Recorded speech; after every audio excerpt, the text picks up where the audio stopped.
গোপালগঞ্জ নামক সিন্ডিকেটের কাছে জিম্মি হয়েছে। এত বড় যে একটি অভ্যুত্থান হলো, এত মানুষ রক্ত দিল, জীবন দিল, এখানে যে আকাঙ্ক্ষা, সেই আকাঙ্ক্ষা হচ্ছে পাহাড় সম। মানুষ বছরের পর বছর ধরে ফ্যাসিস্ট খুনি হাসিনা, তার রেজিম, তার দোসর, তার বিভিন্ন দল, এগুলোর মাধ্যমে নানাভাবে অত্যাচারিত হয়েছে, নিপীড়িত হয়েছে, জেল খেটেছে, হয়রানি হয়েছে, মিথ্যা মামলা খেয়েছে, গুম হয়েছে, খুন হয়েছে। এই বাংলাদেশের মানুষ অসহায় হয়ে খুনি হাসিনার সিন্ডিকেটের কাছে জিম্মি হয়েছে, গণভবনের কাছে জিম্মি হয়েছে, ক্ষমতার পিপাসার কাছে জিম্মি হয়েছে, গোপালগঞ্জ নামক সিন্ডিকেটের কাছে জিম্মি হয়েছে।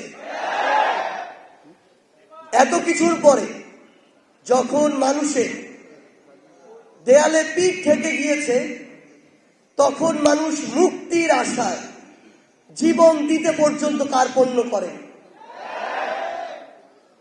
আমরা দেখেছি কিভাবে আমাদের স্কুল, কলেজ, বিশ্ববিদ্যালয়, বিভিন্ন শ্রেণী পেশা, মাদ্রাসা থেকে শুরু করে প্রত্যেকটি শ্রেণীর মতের মানুষ যারা এই ফ্যাসিস্ট বিরোধী আন্দোলনে অংশগ্রহণ করেছে, তারা বুক চিতিয়ে লড়েছে।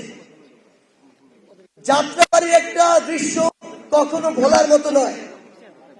কয়েকজন ভাইয়ের সাথে কথা হচ্ছিল, তাদের চেহারা দেখে মনে হচ্ছিল তারা হয়তো কোনো মাদ্রাসার ছাত্র, কিন্তু তাদের পরনে টি শার্ট আর ট্রাউজার। যখন তাদেরকে জিজ্ঞাসা করলাম আপনারা কোথায় পড়াশোনা করেন, উত্তরে আসলো তারা মাদ্রাসায় পড়াশোনা করে। তাহলে আপনারা যে টি শার্ট আর ট্রাউজার পরে এসেছেন, তাদের উত্তর ছিল যখন ওই খুনির কিছু দোসররা, বাহিনীরা এই পাঞ্জাবি পায়জামার টুপি পরা মাদ্রাসার ছাত্রদেরকে দেখে, তখন তারা টার্গেট করে গুলি করে।